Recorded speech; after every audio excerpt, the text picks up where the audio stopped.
বয়স ১১৮ বছর। কি শুনতে একটু অবাক লাগতেছে?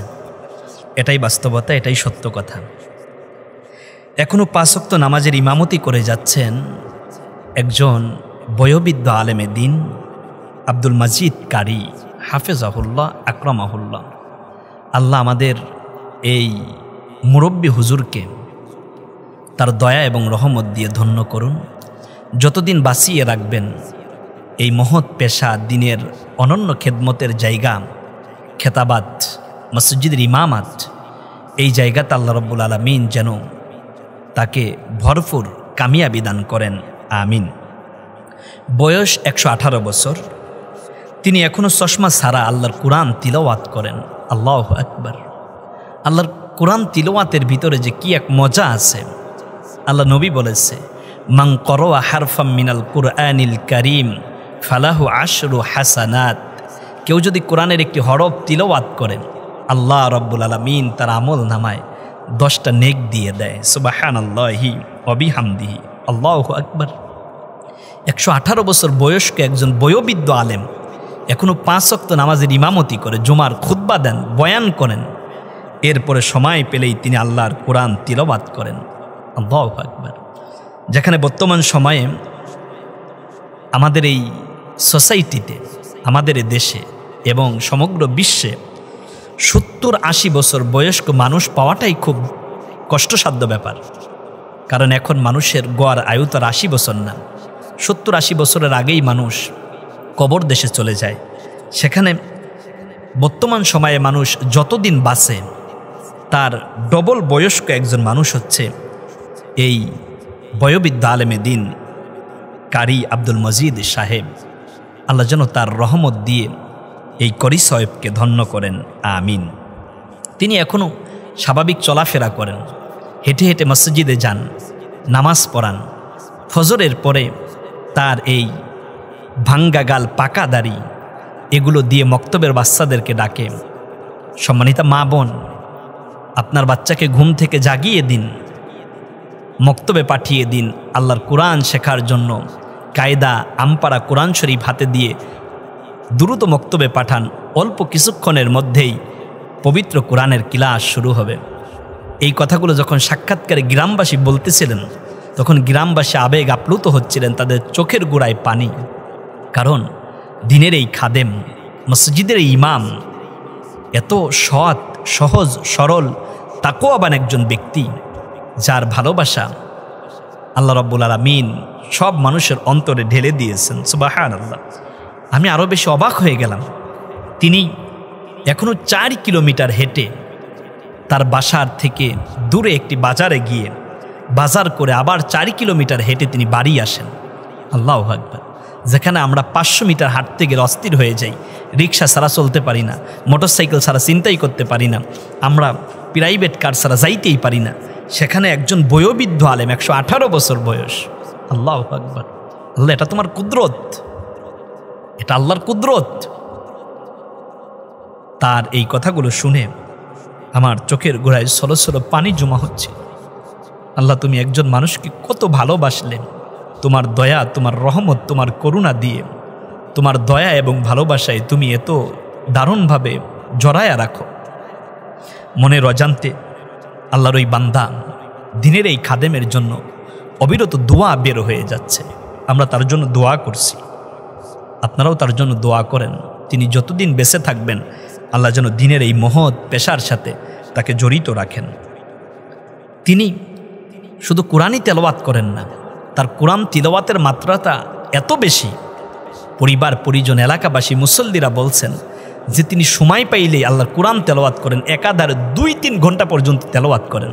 যখন তেলাওয়াত করতে করতে তার একটু পা লেগে যায়, কোমর লেগে যায় বা একটু হাঁটু ব্যথা হয়, তখন সে মসজিদের ভিতরে কিংবা বাসায় হাঁটতে থাকে আর তাসবিহ নিয়ে তাসবিহ পড়তে থাকে।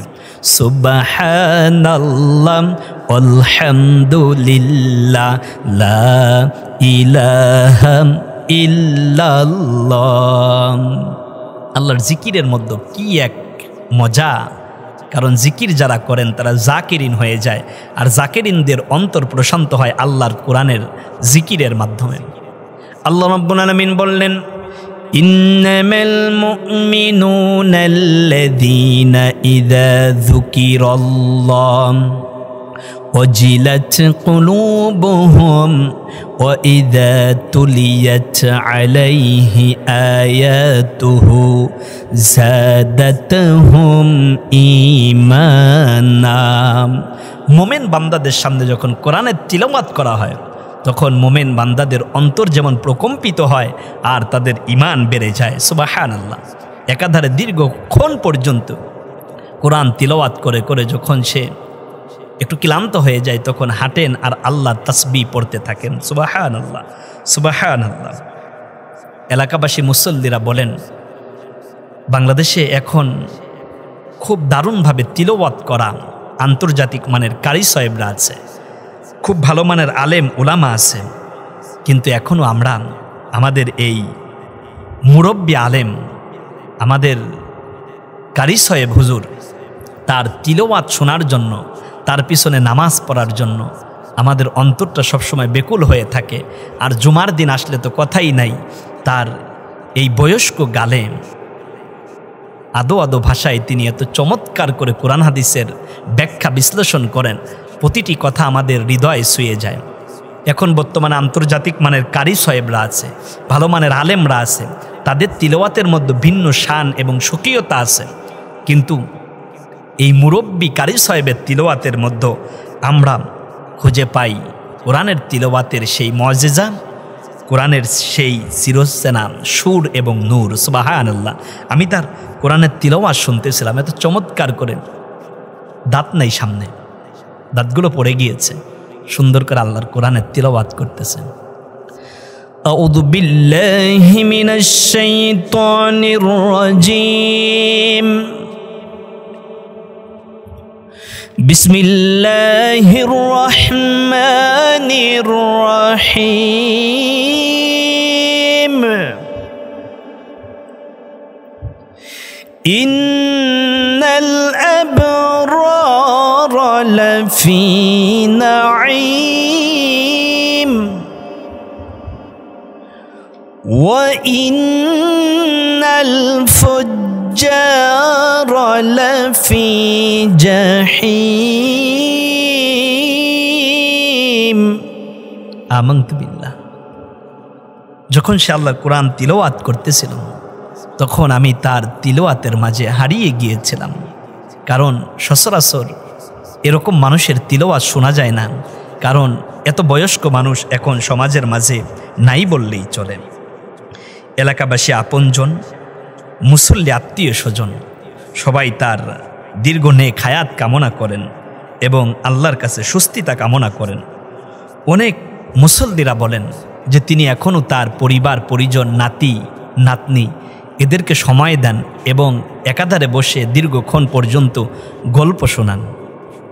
খুব বেশি ভালো লাগার একটি পরিবেশ মুহূর্ত তৈরি হয়। এলাকাবাসী বললেন যে ওই গল্পে আমরাও গিয়ে সামিল হই, তার গল্প শুনতে ভালোই লাগে। সবচেয়ে মজার ব্যাপার হচ্ছে তার কাছে আমরা যখন বিভিন্ন কারণে পানি পরা আনতে যাই কিংবা ফু নিতে যাই, তখন তার কাছে যাবার পরে তিনি আমাদেরকে পানি পরা দেন। তার পানি পরা নিলে মাথা ব্যথা ভালো হয়, পেট ব্যথা ভালো হয়, অনেক অসুস্থতা থেকে আল্লাহ সুস্থতা দান করেন। এ ব্যাপারে এই বয়োবৃদ্ধ ইমাম সাহেবের সাথে কথা বলতে গেলে তিনি তখন এক কথাই বললেন, যেগুলো আমার কোনো কারামাত না, এগুলো আমার কোনো ক্ষমতা না, এগুলো সুপ্রিম পাওয়ার হচ্ছে আল্লাহর কোরআনের, এগুলো আল্লাহর কোরআনের মুজিজা। তিনি তার পানি পরান, তার ফু, এগুলোর কারণে মানুষ যে ভালো হচ্ছেন সেইটার ক্রেডিট তিনি নিতে চান না, তিনি সবটুকু আল্লাহকে দিয়ে দিতে চান, যেটা আল্লাহর কোরআনের মুজিজা। কত নিরহংকার একজন মানুষ। আর এখন আমাদের পানি পরায় যদি কারো পেট ব্যথা ভালো হয় তখন আমরা তো নিজেকে একটু ভিন্নতায় মনে করি, আমার পানি পরায় লোকটা ভালো হয়েছে। বয়োবৃদ্ধ একজন মুখলেস আলেম, নিরহংকার মানুষ, সাদামাটা একজন মানুষ, তিনি বললেন যে ক্রেডিট আমার নাম, এটা আল্লাহর দয়া, আল্লাহর রহমত। আল্লাহ আমাকে তিলাওয়াত করার সুযোগ দিয়েছেন, আমি তিলাওয়াত করে একটা ফু দেই মাত্র, কিন্তু সব ক্ষমতার মালিক আল্লাহ, এটা কোরআনের বরকত, কারণ আল্লাহ কোরআনকে শেফা বানিয়ে দিয়েছেন। ও শিফা উল লিমা ফিস সুদূর, কোরআন হচ্ছে মানুষের অন্তরের সবচাইতে বড় রোগগুলোকে সুস্থ করে তোলে। সুবহানাল্লাহ, সুবহানাল্লাহ। আমি মাননীয় ধর্ম উপদেষ্টা, আপনি আলেম, আপনার কাছে একটা দাবি রাখব।